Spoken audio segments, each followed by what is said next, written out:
Teší ma, keď sme už pri tých úzkých pomeroch politických, že všetky kľúčové zákony v minulom roku, či už išlo o 13. dôchodok, minimálnu mzdu, opatrovateľské vyššie príspevky alebo dokonca reformu posudkovej činnosti z dielne ministerstva práce.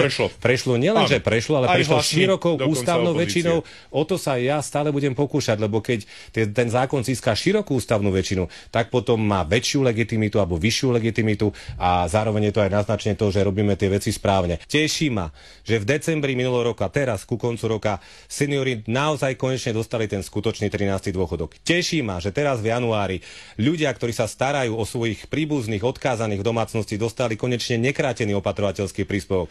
A áno, plány do budúcna, pomoc jednorodičovským domácnostiam. Musíme najprv zadefinovať, čo je jednorodičovská domácnosť v zákone. Je to veľmi náročné, čo priznávajú aj organizácie, a potom na to môžeme adresne dávať rôzne príspevky, či už príspevok na bývanie, OČR-ku predĺžiť, ale viete, čo oni chcú najviac? Oni chcú im pomôcť poradenstvom k tomu, aby sa, ako sa hovorí, vyhrábali z tých problémov, do ktorých sa dostali, aby proste mali lepšie zamestnanie a podobne. Na všetkom pracujeme. Zákon už je v medzirezortnom pripomienkovom konaní, to znamená, že je hotový. Platí to, čo som povedal. Zásada je, ak človek, ktorý môže pracovať, ktorému v tom nič nebráni, odmietne vhodnú pracovnú ponuku z úradu práce, príde o dávku hmotnej núdzi. Viete dobre, že práca je najlepším nástrojom boja proti chudobe.